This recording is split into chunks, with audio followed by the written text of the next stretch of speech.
O, ale nudy. Zobaczmy, co dzisiaj na YouTubie jest.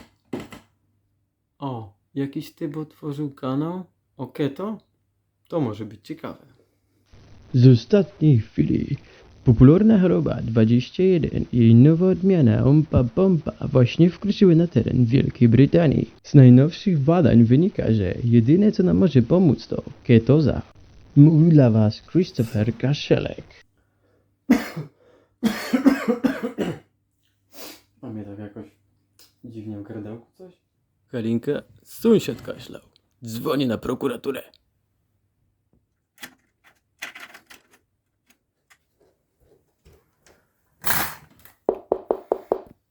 Wiemy, że kaszlałeś. Otwieraj. Panowie, ale ja wchodzę na keto już niedługo.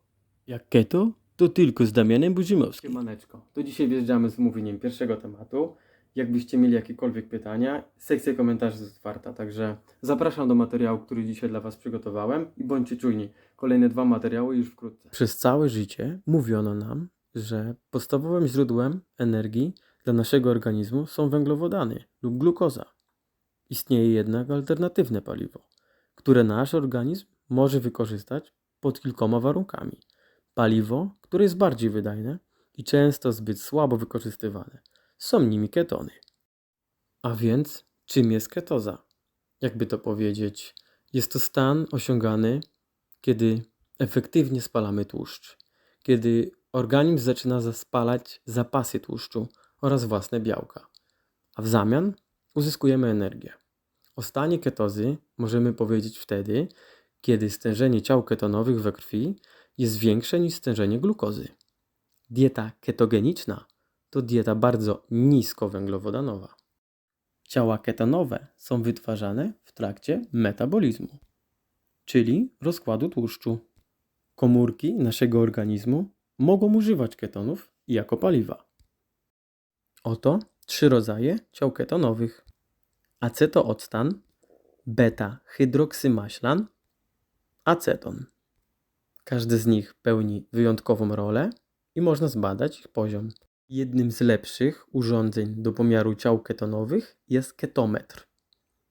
Dieta keto jest zdecydowanie najlepszą opcją dla osób, które mają dość spędzania wielu godzin w kuchni i przygotowywania sobie posiłków na cały dzień, na przykład 5 posiłków.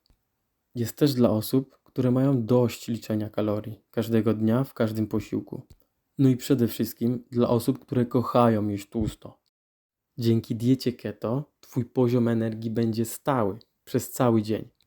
A, i co najważniejsze w tym wszystkim, dzięki diecie keto, czyli jedzeniu tłustych potraw, powtarzam, tłustych potraw, możesz osiągnąć wymarzoną sylwetkę. Szczupłą i jędrną. A przede wszystkim być zdrowym i mieć świetny humor każdego dnia. W diecie keto jemy głównie tłuszcz, bo aż około 70%. Później mamy białka, około 20%, a na samym końcu są węglowodany, około 5% naszego dziennego zapotrzebowania kalorycznego. Ale weźmy pod uwagę to, że każdy z nas jest inny, ma inną budowę ciała, inną genetykę i inne zapotrzebowanie oraz inny metabolizm.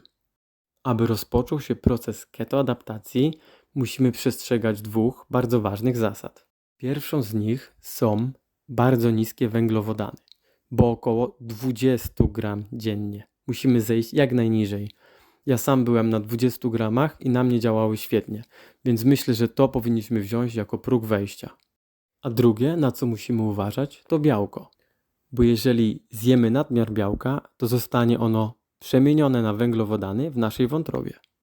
I tutaj za próg wejścia ustalmy sobie 1,2 grama na kilogram masy ciała dla mężczyzn, a dla kobiet przyjmijmy 0,8 grama na kilogram masy ciała. A jeżeli chodzi o tłuszcz, to ich jak najwięcej, bo na tym polega cały proces ketoadaptacji. Musimy przyzwyczaić nasz organizm do jedzenia tłuszczu. Ale o całej ketoadaptacji powiem już w kolejnym odcinku.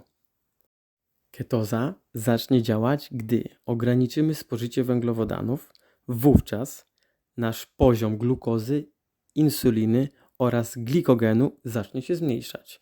Zwiększy się spalanie tłuszczu, podwyższy się poziom ciał ketonowych, a my dostaniemy alternatywne, dużo bardziej wydajne paliwo.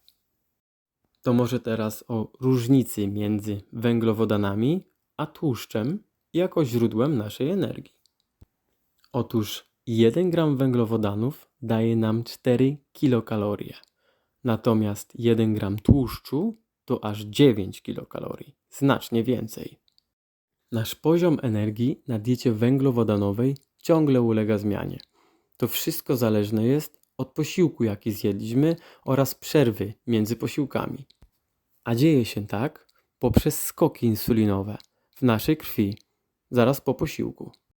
Natomiast na diecie keto nasz poziom energii jest stały i niezmienny przez cały długi dzień. To może teraz coś o zapasach energii.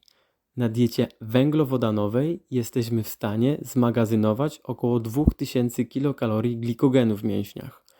To powinno wystarczyć na jakiś cały dzień. Natomiast na diecie keto, jak już nauczyliśmy się korzystać z ketonów, nasze zapasy tłuszczu są niemalże nieograniczone, bo sięgają aż 40 000 kilokalorii. To prawie 20 razy tyle, co na diecie węglowodanowej. Oczywiście ketoza nie jest dla wszystkich z nas.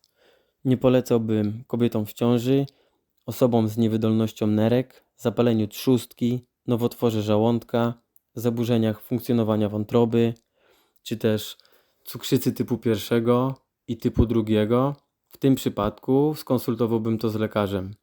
Ogólnie, jeżeli cierpicie na jakieś dolegliwości, to powinniście skonsultować to z lekarzem, ponieważ keto to nie jest przygoda na chwilę. Keto to jest styl życia i to jest bardzo duża, ważna decyzja w waszym życiu, więc jeżeli faktycznie cierpicie na jakieś dolegliwości, skonsultujcie to z lekarzem najpierw. Jak materiał się wam podobał, to nie zapomnijcie lajkować, pisać komentarze, a także zostawić subskrypcję, żeby pomóc mi rozwinąć ten kanał. Dziękuję wszystkim i do następnego.